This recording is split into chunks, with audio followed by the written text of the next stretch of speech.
You're both residents of Hout Bay and quite passionate about Hout Bay. What role does a corporate like Oceana play? I mean, they've said quite often that they've invested a lot of money in reducing the odor. They've spent 65 years there. They've invested heavily in schools, in building houses, in really uplifting the community. Is there a place for corporate, or do you feel like there are alternatives to a corporate controlling a part of the community? So I believe in all the research that I've done over the past 2 years, one of the things that has really come up is that there is great need for a sustainable development plan for Hout Bay. And we really need to look at where is Hout Bay going as a community. It is such a beautiful community filled with resources, the harbor itself. And if you add all the creative individuals, the opportunities for business and tourism and other entrepreneurial ideas, it's really a wonderful melting pot of so many resources. Now, what we would like to see happen is a two-pronged process. First of all, we need to create a sustainable development plan. How do we go about doing that? Now, as Roscoe has already said, both information, technical information such as economics. If there is an impact of the smell on tourism, what are those studies? Where does that information come from? The problem at the moment is that none of those studies have ever been conducted. We don't know what the economic drivers are in Hout Bay. We don't know what the environmental concerns are. None of these have been taken into account comprehensively. So first of all, we need to conduct those studies. We need to make sure that we have a full situational analysis of what life is like in Hout Bay. Simultaneous to that process, we need to be able to understand the concerns coming out of the community, the ambitions, the current socioeconomic status, all of these things. Certainly engaging more with Roscoe and attending all of these community meetings, I think one of the most important things that's come out of it is a very real sense of how the local communities have been disadvantaged in Hout Bay, that they have been disenfranchised and sidelined, and there are some very real socioeconomic concerns. And we need to look at those. We need to find a way of addressing those. So if we run a two-pronged process of conducting formal academic research as well as engaging in a comprehensive community engagement program, these two combined factors would give us the right information to develop a sustainable development plan that increases jobs, improves jobs, protects the environment, maintains cultural heritage, and sets us on a growth path that is sustainable and prosperous for all people. Of course, that's a long-term plan. That would take probably 5 years to even try and put together. That's not too long. It is long when you're one of the 98 employees who's Sure. about to lose their job. So, and as Roscoe said, it's not just 98 employees. It's all of their family members and their dependents. So Roscoe, when you see this kind of long-term sustainable idea, how do you react, and how do your community members react to that type of suggestion? I think obviously, like I've mentioned, and I'll continuously saying, it's about having the information, and it's about engaging that information. So up until such time, I don't really see how I can actually comment on what the communities feel would be for that, because we haven't had discussions regarding that. But I just want your previous question that you asked, or the question that you asked Kiara, in terms of, like, just before she answered.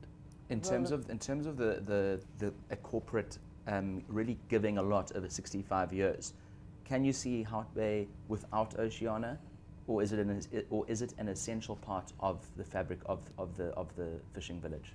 I think without paying too much respect or giving too much credit to the corporate itself, Oceana is very much a big part. The factory in itself is very much a big part of our community. And for me, the investment that is made by Oceana in education in our community is really great. Education, for me, is the manner in which we will attain or achieve economic freedom in our lifetime. We'll have all these politicians talking about it, but the reality is the only way of getting that is through education. And with that said, I think part of the concern of the community is that if Oceana decides to pack up and leave, that investment in our education will no longer be there. Our schools are basically, doing the best that they can with the resources that they have. And that is really a concern for us as a civic association as to where would the school then get that extra support that they have been, in particular over the last few years. Both the Sentinel Primary School and Silicamba have received quantums from Oceana. They've also received these smart boards or whatever it is that it's called, and various other contributions to the schools. So I think for me, if Oceana does leave, it will have an impact on our schools and ultimately on our community in the long term, because they might not have the resources that they have now, or it might not be able to be maintained. Okay, and in closing, do you think that whatever happens going forward, that somehow Heart Bay has been brought closer by this whole situation, or has it been pulled apart? I think it's been pulled apart, and part of the reason for that is people's approach to the issue, not just this particular issue, but issues in general. We have people that are more Facebook activists or columnists or whatever it is that one can refer them to, commenting on these things on social media. But being part of the process itself of engagement, they're not there. They'd rather comment on what was said and shift the focus of all these things.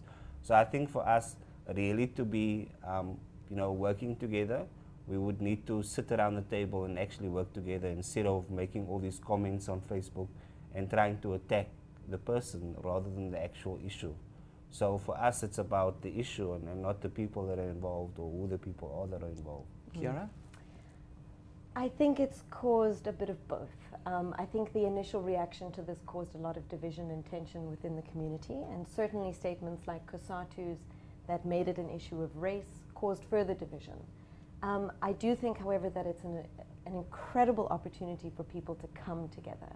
And if we work together to create something like a sustainable development plan, as well as a short-term interim plan where we can make sure that the concerns that Roscoe's raising of school investments, of employment, there's so many opportunities that we can do to create a better situation, that this is really a pivotal time for Heart Bay to come together, for community institutions to work together, for local government to work together.